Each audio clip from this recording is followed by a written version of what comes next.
Welcome, everyone. Welcome to Transformations Café, where we're serving light as bold as love. I'm your host, Ken Marks. Transformations Café is brought to you by the Institute for Global Transformation, or IFGT.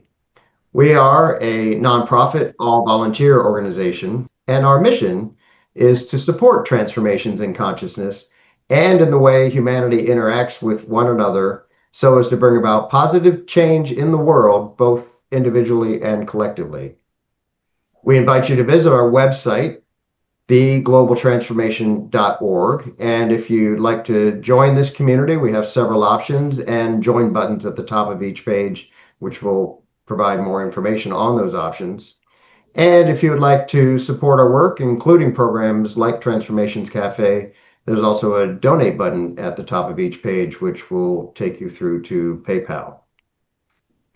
This program is being recorded with a live audience, thanks to those of you who have joined us today. And we will also publish the recording on IFGT's YouTube channel. So for those of you who have joined us today, if you wish to participate in this conversation, because this is not simply an interview program, but it's intended to have the audience participate in a conversation. If you choose to do so, we'll accept your participation as your implied consent that you're okay being included on the published recording on YouTube. I'll begin an introduction of our guest. This edition of Transformations Cafe, we have the honor of welcoming a relative of last month's guest, Dr. Michael Mason. With us today is his cousin-in-law, Paulette Mason.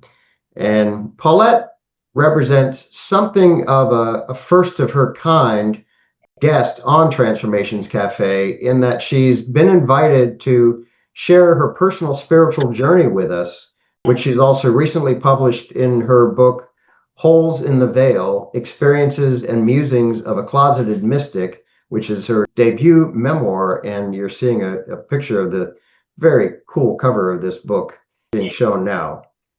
So I'm going to read a very brief bio, have another couple of comments, and then we'll introduce Paulette proper.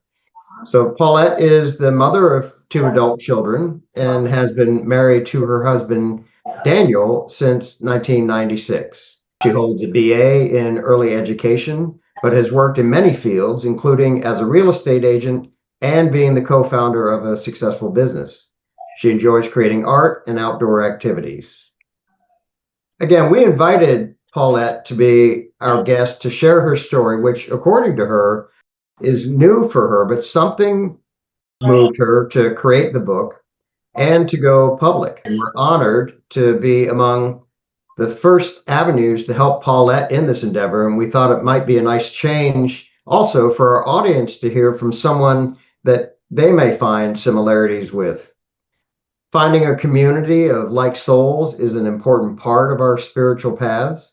So it's our hope that Paulette's sharing will not only be of interest, but will also provide support and community to those who are with us today, and as well as those who see this recording in the future. Now, I'll say that the experiences I had reading the book were impressive.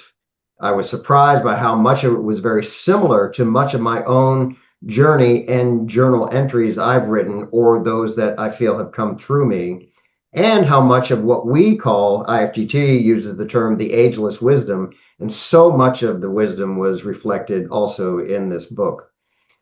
For me, reading the book was its own spiritual and mystical experience, and at one point I wrote this note: if Paulette and I have had the experience of journaling and having some form of higher self or automatic writing account for at least some of the journal entries, how many others are having this experience? So with that kind of draw that really just compelled me to finish this book and gobble it up, I want to get into this and welcome you, Paulette Mason, to Transformations Cafe. It's a delight to have you. Thank you. I really appreciate this opportunity. Well, again, we're delighted. So I thought we'd warm up a little bit talking about the book, because I'm guessing that many in our audience aren't terribly familiar with it. And so we want to give them some background, and then we're going to let this kind of unfold as we talked about before we started recording. Just see what happens here. So Perfect. I guess, first of all, where you want to talk a little bit about the structure of the book, but where did the phrase holes in the veil come from? Mm.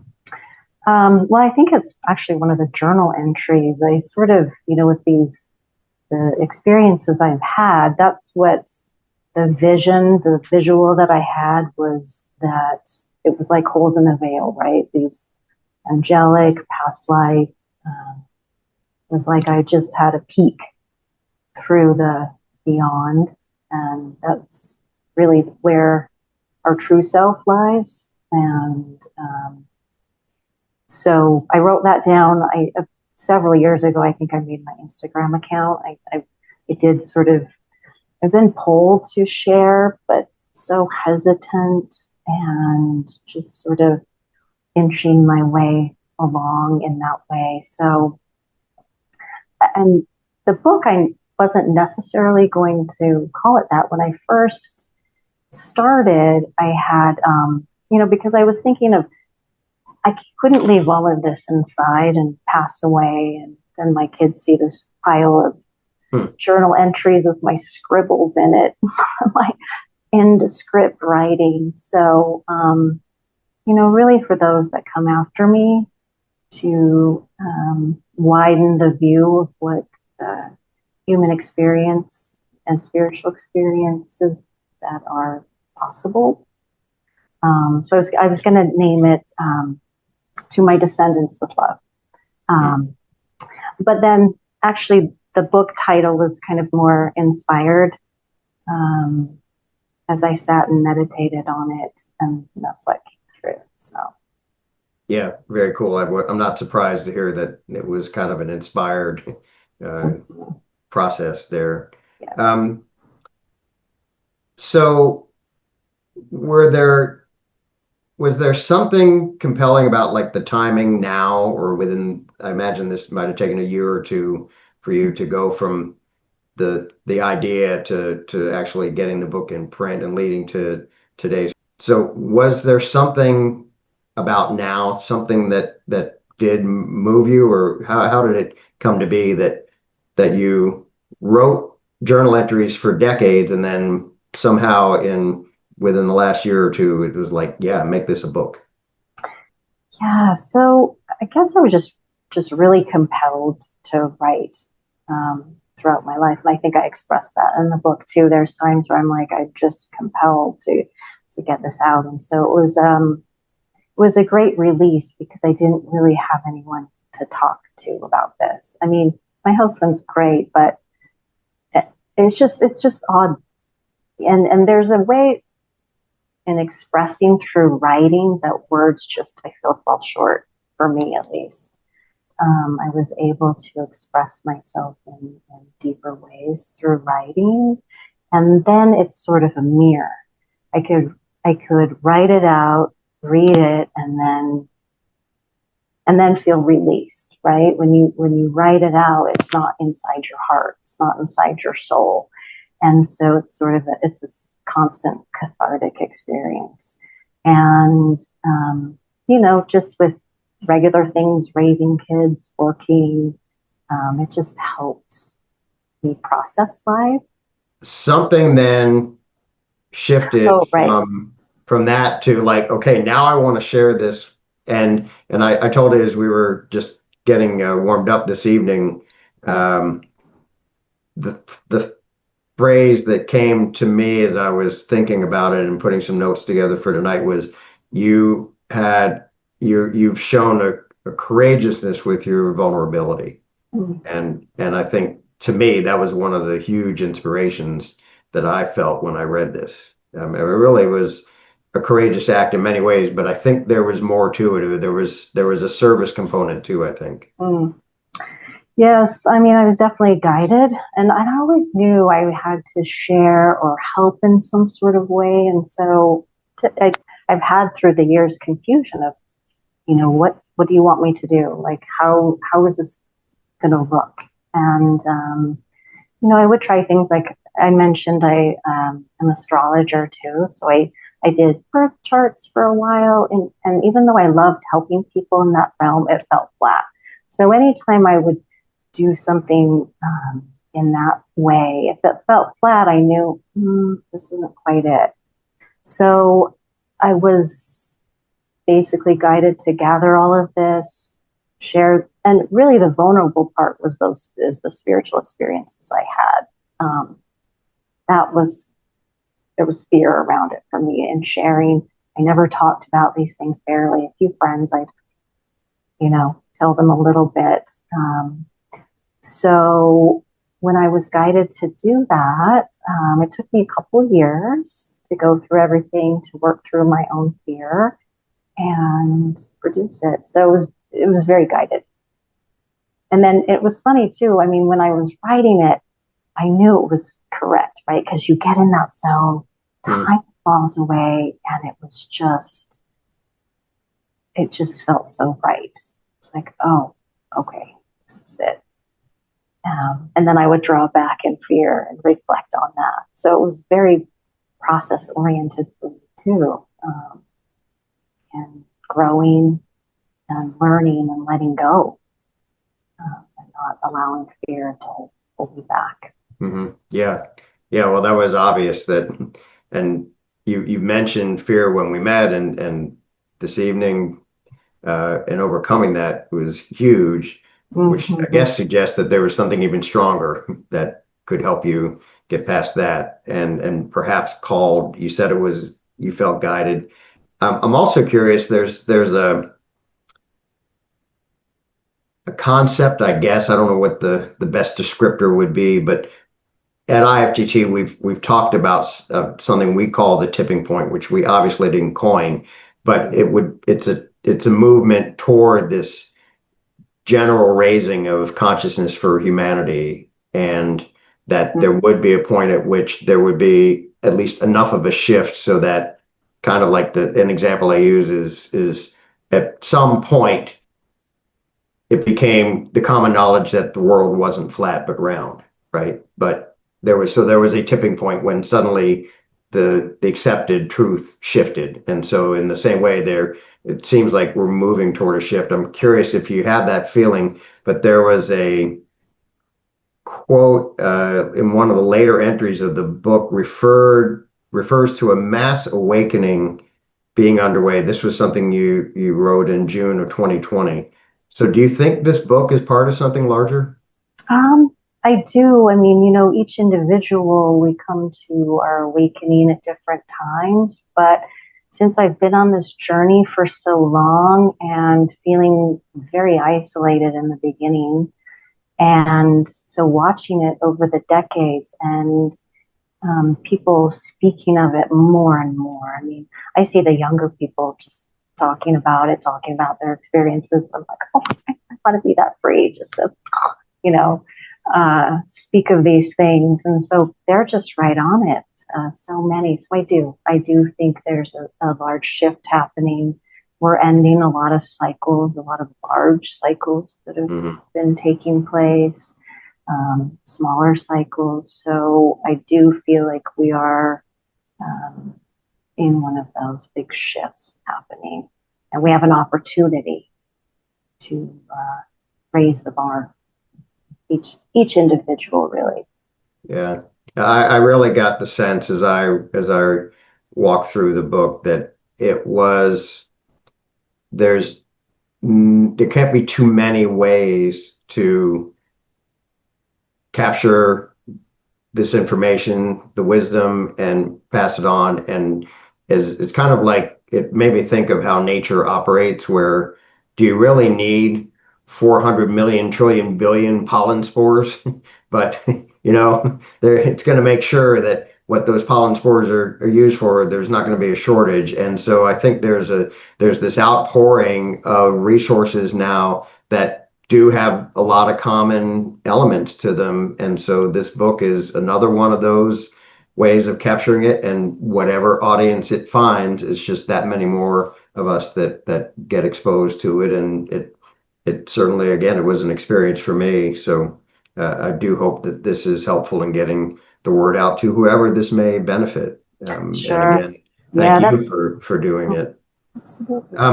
We've been talking a lot of kind of around in circles, and I want to make sure that for those who don't yet know anything really about the book, if you would just kind of describe the structure, the sections of it, and kind of where the contents came from, just in case we haven't been clear about that.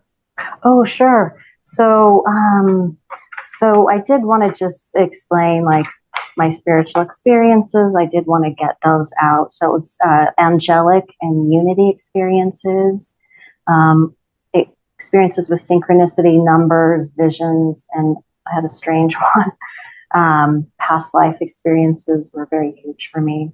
And just to note, like a big part, I feel that humanity and each individual is we're on a healing journey, healing the heart. I feel like so many people's heart are caged, and that's I don't know if that came through in the book, but that was really my journey is healing my heart and being open. And then the free writings and what I describe as divine downloads.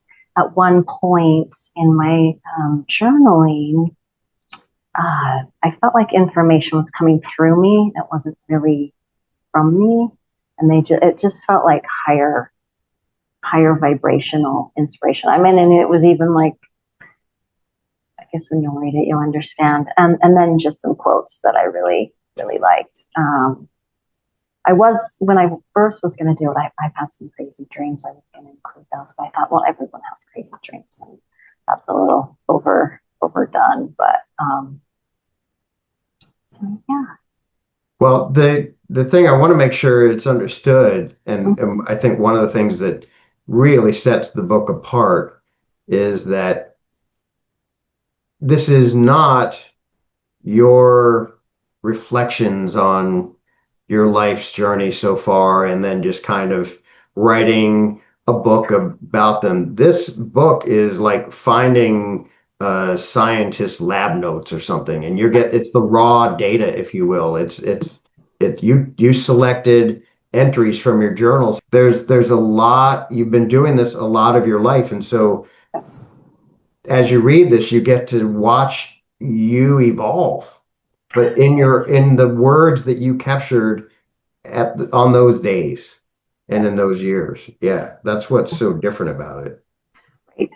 Right. Yes. So I was in my early 20s when, well, really, actually, right after high school, I had that existential crisis. Like, who am I? What is all of this?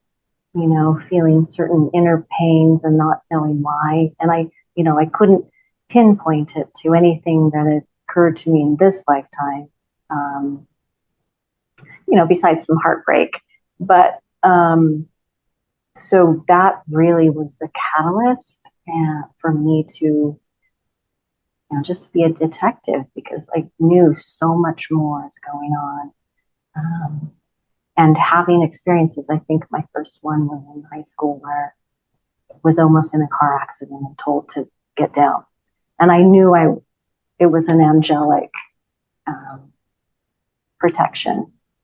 And I was glad I listened. I think it's interesting, and I know we've all experienced it, where we have an intuition. We know we should do or not do something, and yet we use the logical brain, or listen to somebody else. Well, this makes more sense, or somebody else said this, and we don't listen to our own wisdom. And we make that choice, and then we see the consequences. We go, oh, I knew that. Right? So those occurrences happen. And so hopefully we get better and better at listening to our intuition. And over time, I've started really, it's the eternal self and coming into relationship and a strong bond and knowing that is who I am.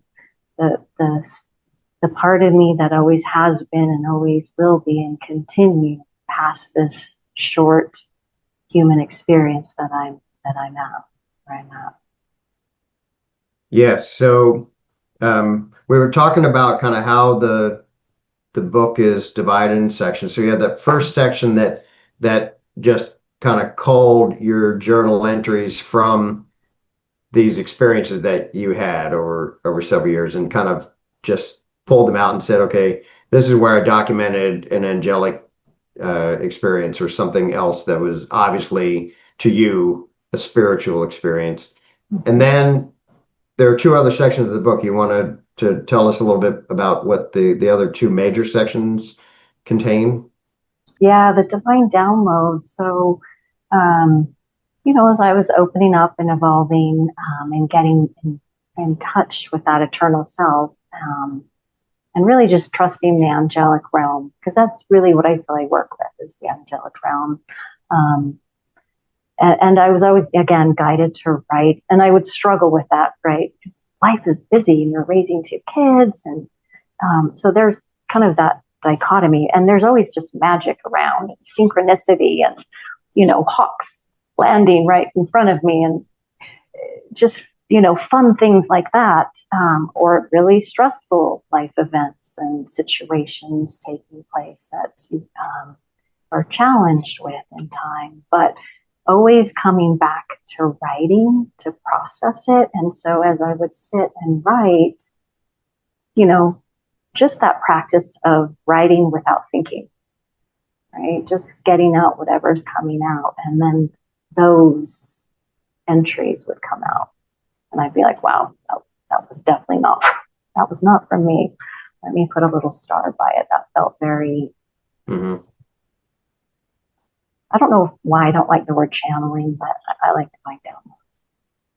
You know it when it's happening, and it's just your hands moving on the page, and the words that are coming through that pen don't come through your mind. I know that experience, and it's neat. What is also nice about that is you decided somewhere along the years that, wait a minute, I want to mark those because this one didn't feel like, so you were able then in writing the book to easily identify those, and then they're in a section of about the last 20 or so pages, I think, of the book, maybe more, that all of the entries there are just those that felt like they came from something outside of your own, at least, ego mind. And so those are nice because I almost felt in some ways there was a practice I had a few years ago of just picking up the Tao Te Ching and just opening to a page and reading one or two chapters of that in the morning just to kind of set the tone for the day. And I almost had the same feeling like you could do that with this book, at least that section. I do see that we've got a couple of questions. What is the most important message you'd like people to take from reading your book? I guess compassion for the self and healing the heart. And anybody that you're interacting with, realizing that they're on their own journey and they're where they're at, and that they're at whatever healing place they are. And I guess to maybe just use the book as a mirror and just take what resonates and leave the rest. Thank you. There's also a question from Dawn. It says, along with the previous question, I still don't really feel like I have any grasp of the book. Is there a way to share more of the depth of what you shared through your writing, the messages themselves? And I have some notes to help walk us through that too. But if you want to address that, if you want to address that right now, go ahead, please. Sure. Again, I guess, and I'm sorry, I'm still really new to this. I think I printed this book about a month ago, and because it's been hard for me, and closeted is in the title, and I didn't share this with anybody. So it goes by journal entries from 1990. I could read something if you want. I could read the one from, just to give you the flavor. Let's see, I'll just open to one.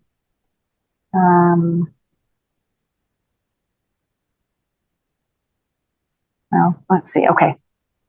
Here's December 1991. In the waking dawn of my soul, the irony of our existing life consistently flashes its emptiness in my eyes. For the joy I seek and the wholesome life I forever long to experience is one not found in anything outside of my own internal being. Whereas the death of my vain self shows pity, worry, and discontentment, I see the tool to upheave the lock and chain which runs so deep in society's eyes that truly holds no spark of reality within the depths of my soul.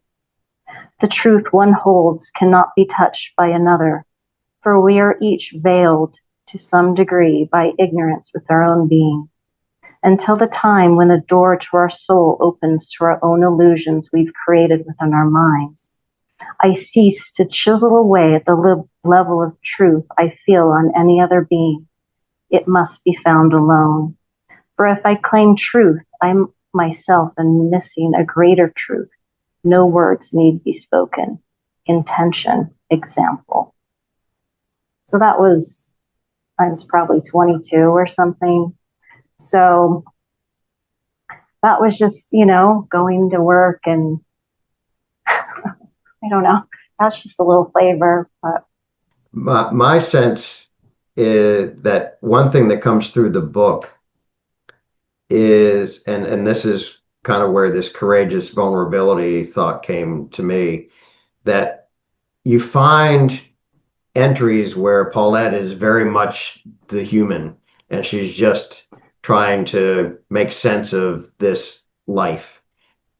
And then two entries later, there's something very inspired that seems to reflect her connectedness or her higher self kind of coming through. And I think certainly for me, and I think we're far from alone, part of our spiritual unfolding is that kind of back and forth between just living a human life, but then also knowing there's more, and we go through those growth stages or transformations, and then we have to deal with real life again, and life sends us these things that are upsetting. They're genuinely upsetting. That's the first arrow. But then the second arrow is the one we keep jamming into ourselves as we perseverate over, should I have said that? And what did they mean when they said that? And all those things. And so, it's that kind of thing that got reflected in your journal entries that you shared, that humanness, and then the part that became more kind of enlightened and aware, and that keeps unfolding, and the backs and forth. So that's a part of the flavor of this book, part of it. Yeah, because that's so interesting because, throughout the years, right? Because we don't have to buy into a lot of things that are going on. There's so much going on, and we can choose to participate in a lot of it or not. There was an obvious growth and evolution that you can see through this book. Now, maybe some of that is we could just chalk up to, sure, as we age, we mature and our perspectives change and whatnot. But there was a spiritual evolution too that was I couldn't doubt it, and it was plain to see, and kind of I guess maybe a relaxing a little bit too. Was that, do you have that sense about your life, that some of the churn of and the uncertainty of youth, and it's kind of like being able to breathe a little bit better, but not just because of the experience you've had in your human life, but that coming more into kind of integrating with your soul is what I got the sense. Yes, definitely. And then just working through the challenges that one faces and healing. It's so much to me is about the healing. Healing the heart. It's been huge. Yeah.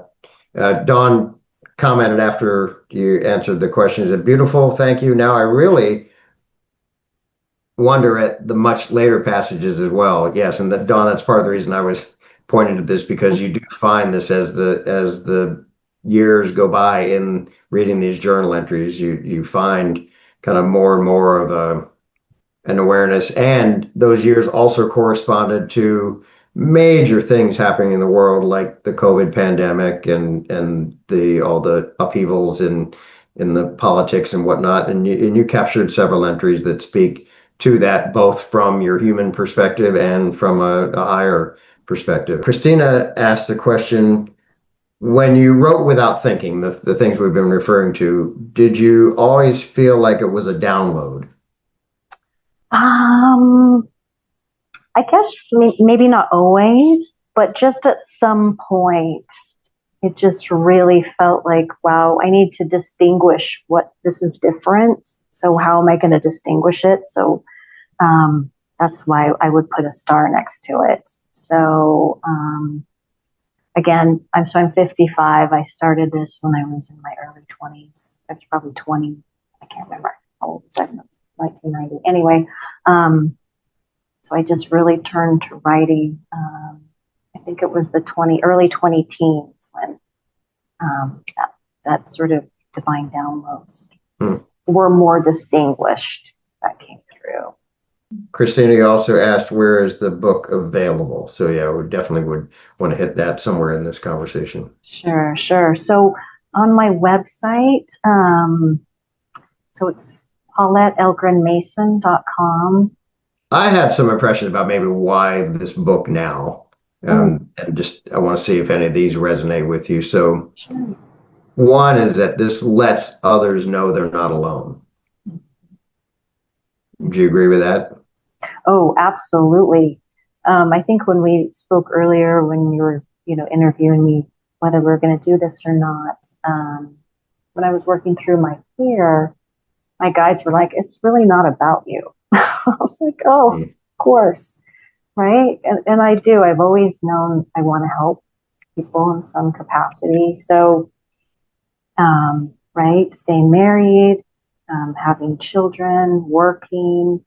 So any phase that somebody's at, if they're having an existential crisis and they're just starting out, right? That was my early 90s, and you can sort of hear the pain in some of those entries. That so whatever level someone's at, where they're at, they might be able to mirror, reflect, or support, and know that just keep the course, take care of oneself. I think self-nurturing, healthy habits are a huge part of it as well. I didn't really write about that, but Well, there was captured in several entries though, talking, wanting to eat well okay, and good. there were you referenced how Mm-hmm. much you had learned about that and appreciated it and realized it was important, and lots of references to becoming more and more aware of how powerful gratitude is, Yes, and how that's that, huge. yeah. Gratitude is huge. Mm-hmm.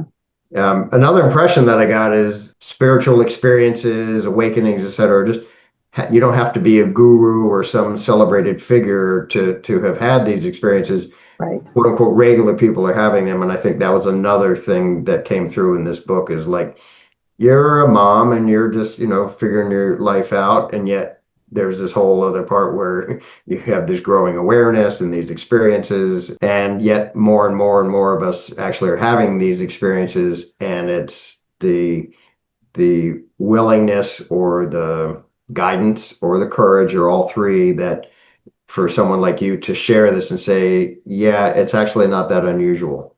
And Exactly. we can talk about these things now in a way that Right. not very long ago wasn't available to us. So that was Right. another impression. And the big impression, which I think we'll get into here further in a couple of minutes, is just how much of the wisdom was captured in so many of these entries. And it's that to me was really compelling. Another question that came was, well, as I was reading, I guess maybe the former administrator in me was thinking, you could organize this by theme. Like there were several themes that kept recurring. Did you get that sense too, or do you know that about this book? Hmm. No, I mean, yes and no. I mean, I definitely could see that. Um, and I guess, I've really witnessed cycles, right? We have daily cycles and monthly cycles and yearly cycles. So I just sort of saw that. And, right, and we have certain issues that we have to conquer. So in different parts of the decades, I'd see thinking I was okay. I think I'm good with this one, and then wow, here it comes again, a whole new layer of that cycle. So in that regard, yes, um, I do recognize that. Um, I did I did structure it. I thought it was, and it was interesting for me to go through it because I mean this is an offering, but it's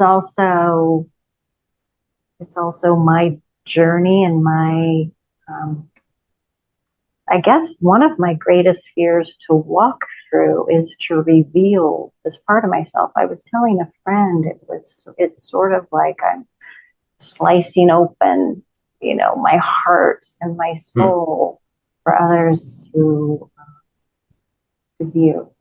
Where I kind of quiet, and I listen a lot in social settings, and I don't if when Michael and I get together, we can chat about all this.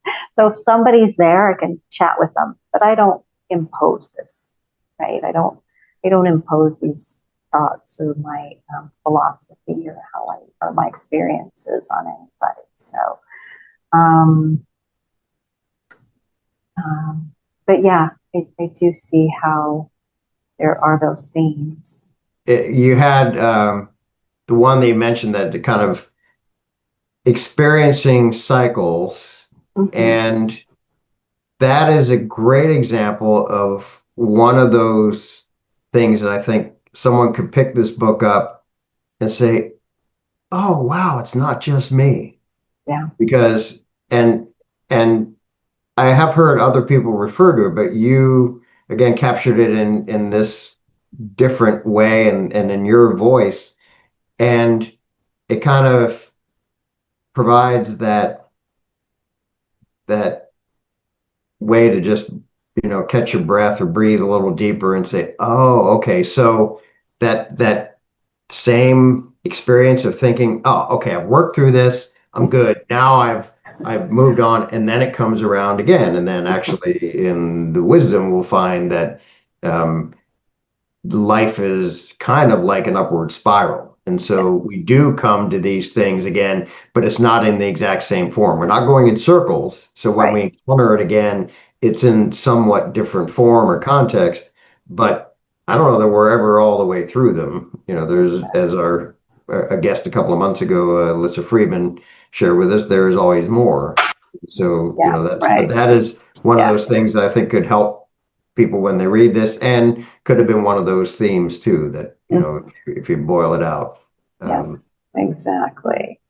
Michael had Exactly. another question. Did you find the writing to be cathartic? Yes. Very cathartic. Extremely cathartic.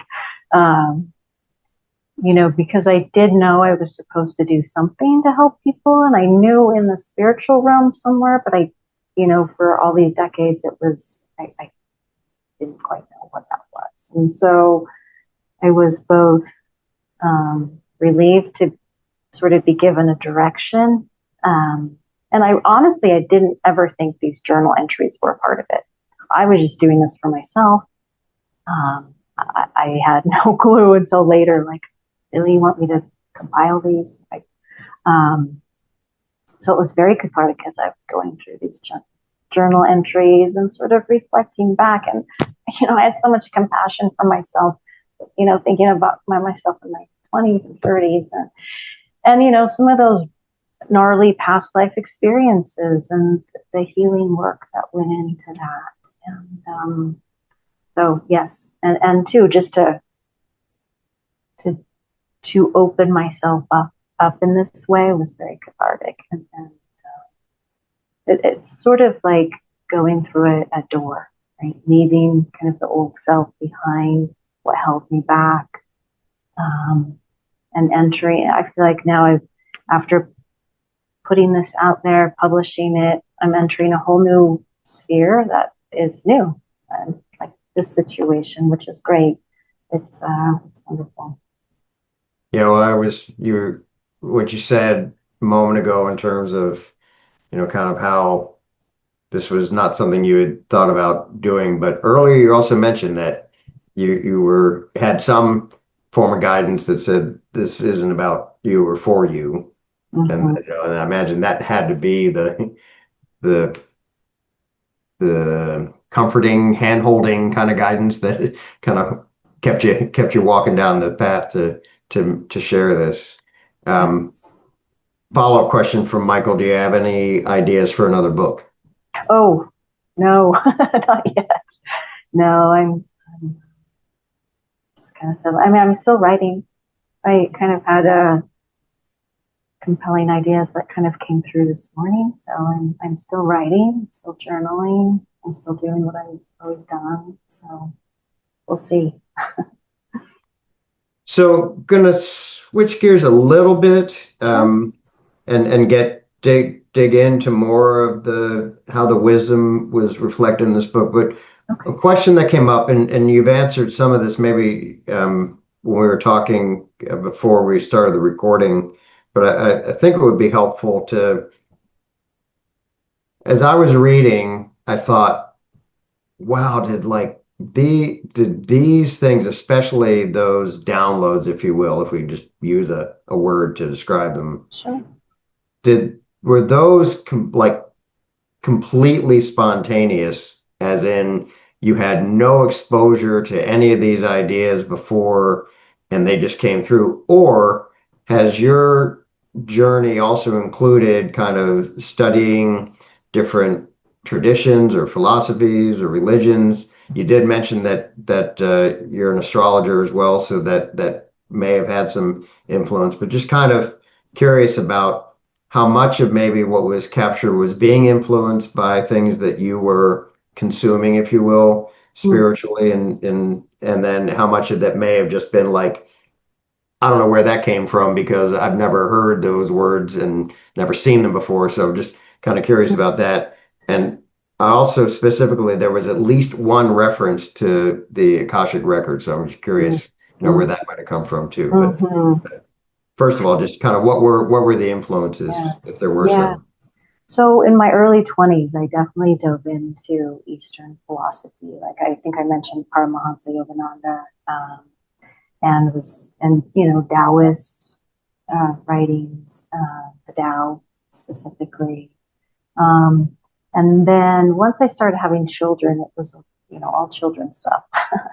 So I had my son I was 27. Um, so I didn't I and religion. No, I've not been a religious seeker. I do. For me, it was just again, I didn't really look outside myself. I really just it was I wanted to find inside. I would sit and meditate. So no, most of it, and I know I've heard of the Akashic records. I've seen or heard.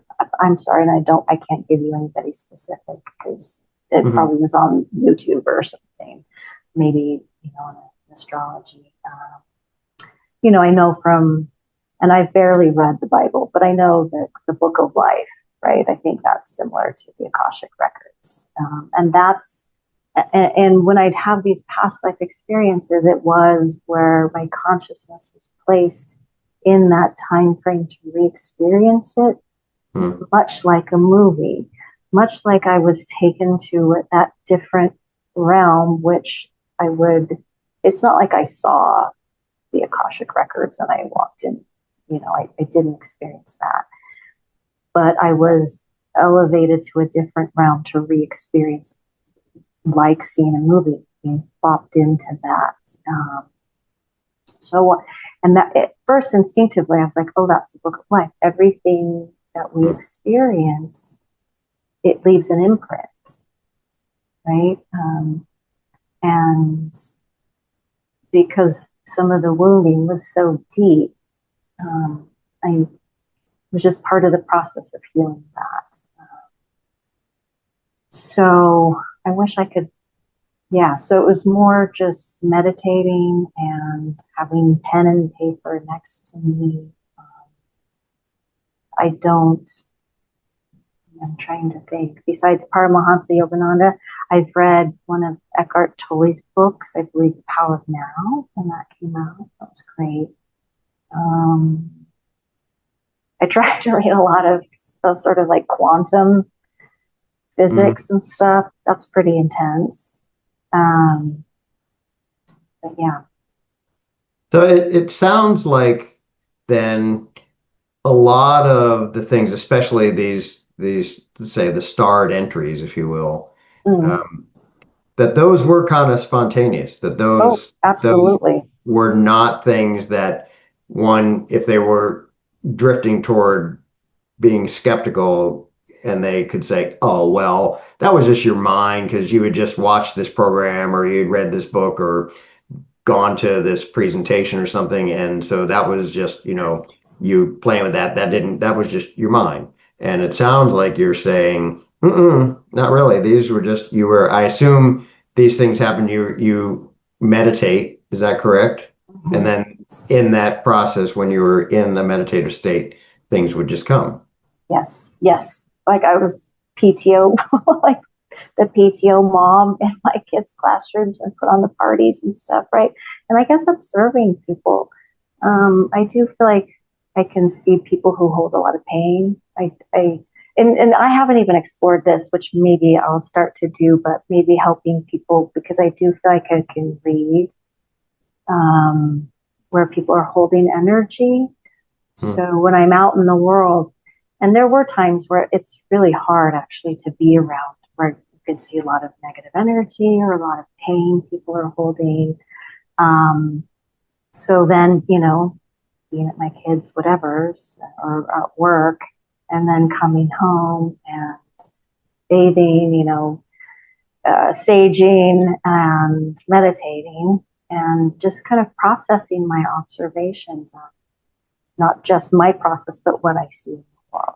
I'll ask this question carefully because I'm remembering at least one entry where the theme was about labels and how not to get caught up in them. But Mm-hmm. with that Yes, caveat, sure. do you regard yourself as an empath? Yes, I guess so. I mean, I guess that's a good definition. Um, sure. Yes. And I always just felt really sensitive, to energy. You kind of feel, when you walk into large crowds are challenging for me. Really intense noise. So you know, Yeah, I mean, there were definitely entries that spoke to that mhm. or that suggested that pretty strongly. So, uh, another question from Michael: did you have any past life memories that helped you with this life? Well, I guess I did talk about, pieces of the puzzle. And for a while before I even started the book, I do like to create art. And I sort of use art as a way to process. And I was making all these things with puzzles, like puzzle looking pieces. Um, and I don't know if this is necessarily past life stuff, but it's when I was reading through the journals, I did come to a point saying, oh, I did have a past life experience and it was like a piece of a puzzle. Like, oh, okay, that's what happened. I had these kind of dreams. And now that I've remembered it and having it come to conscious awareness did sort of, not all of them, but a few of them, it was like I could put it to bed. It was like that last piece of the puzzle. Oh, this is why I felt this way, or this is why this. Um, And then I was like, oh my gosh, I've been making art with all these puzzle pieces, and I didn't even consciously do that. Yeah. So it's just kind of fun that way, right? I just feel like, we can just play with it without even figuring it all out. um, or fully understanding what's taking place. Just being curious and playful in life. Is I guess another point I'd like to make, in the healing journey, uh, uh, that it's okay to play and it's okay not to figure everything out, and that you get the synchronicities and the signs and the information you need for that period of time. When I was younger, I wanted to be where I am now when I was 25, but you can't. You have to go through all those stages, and you have to have those experiences. And I recognize that now. And now I don't want to, of course, I don't want to jump ahead, and I just more content in where I'm at, and whatever's going to come or whatever will be. So it sounds kind of like a yes, even though Yeah. not maybe as dramatic as some stories you hear, Right. like I've It had wasn't chronic like, shoulder pain and I realized that I was stabbed when I was a Roman soldier with a right. spear, and now Nothing that's that maybe right. dramatic. No, Okay.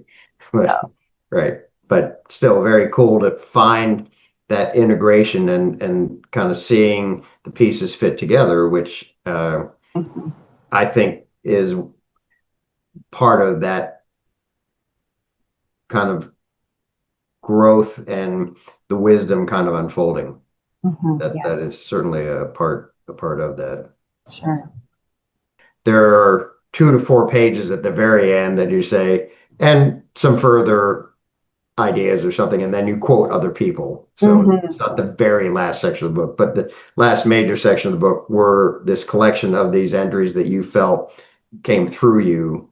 And I would say that virtually all of those you could read and find an element of the ageless wisdom in those. Mm-hmm.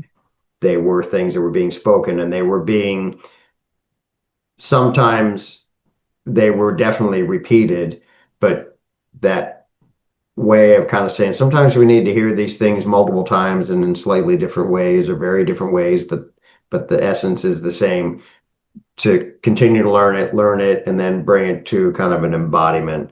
And I kind of got Yes. that sense. Uh, there was an entry from 2019. It's on page 141, and this is what it said: "Old paradigms are disappearing now in your world. Ancient knowledge of your true nature will be remembered." Mm-hmm. I mean, that kind of is there in a billboard, ancient Yes. wisdom. Yes. Do you recall that, when these things kind of come through? Mm-hmm. Yes, I do. I do think we're at a time where so many people are going to start to remember, right? When we get in touch and embody, as you say, uh, stronger connection with the eternal self, right? Then we're not so much in our limited ego, small ego self of just this one lifetime. And we don't get caught up in the dramas and the judgments and kind of those loops. And I think we spoke about this, where I really feel like people don't realize their judgments or their hatred for someone or something outside that creates that in the world, and that we have to be accountable for what we think and feel and heal if there are those disconnects. If we want to have a conscious, have a healing effect and evolve past some of the things that we've seen throughout Mhm. history, some of the horrible things we've seen throughout history. Um, so it's not just words; it's something that people have to work on within their soul on an individual basis. Integration of the persona and the soul, uh, initiation, and taking initiative for our own spiritual development. Again, these are all things that I saw in the things that were in the entries in the book. Recognizing the sacred and connectedness of everything, um, and then having that include all of our experiences and emotion, and learning to allow them all to have their space. There were several entries where you document the need to appreciate that even if you're sad or heartbroken or any of the really hard stuff, that also is part of this experience, that if you're going to have it all, it has to include Yeah. all these things. That is in the wisdom. There are other things. Consciousness is everlasting and eternal. You talk about co-creation and projecting those creations from our internal reality to manifest in or the outer reality. You wrote separation is the ultimate illusion. Another one, you are here to learn self-mastery. I mean, that's right there. And then there was a kind of cool one where you said, we are a prism of God's light and love to shine through. And in the wisdom studies I've been participating in the last several years, there is talk about light coming through a prism and then dividing into seven rays of energy and whatnot. And can't get into the detail here, but it certainly reminded me of that. Uh, Other big things that which I personally think are a huge part of what's happening right now, the roles of beliefs, thoughts, and perceptions creating or co-creating our realities, Mm-hmm. and your awareness of those things and projecting these to the world around us. Now you have a quote that actually you decided to put on the back cover of the book too, so I want to end with a couple of these and get your thoughts on any of these, but especially these last two. Uh, One, toward the end of the book, says, your true purpose is to unite with your higher self to create heaven on earth. So, and that was like, okay, it doesn't get more like, yes, that's one, it's nice to hear the purpose, but also that you'll find in almost any uh, form of the wisdom. And then this one from the back cover, which I thought might be neat to hear your thoughts on. All of life is a grand adventure cloaked in the mundane, which I just thought, yeah, that's a very cool way to put it. Mm-hmm. Yes. Yeah. Right. Yeah. Um, it's it's so incredible, this journey that we get an opportunity to embody this human experience and see. Yeah, I mean, just my husband and I, we went on a hike the other day, and I was just drawn to this tree, and I just hugged this tree, and I just had such a genuine heart exchange with the tree. And it's so simple. There's trees everywhere. And I just think, you see people stressed out and busy in the road rage and, hating on one group or another. And it's just so simple. That's what's crazy about it, right? But we have so many layers of it's hard to be a human, right? It's not an easy journey at all. And, there's a lot of responsibility, and we can get caught up in the distractions and the dramas and temptations, my goodness.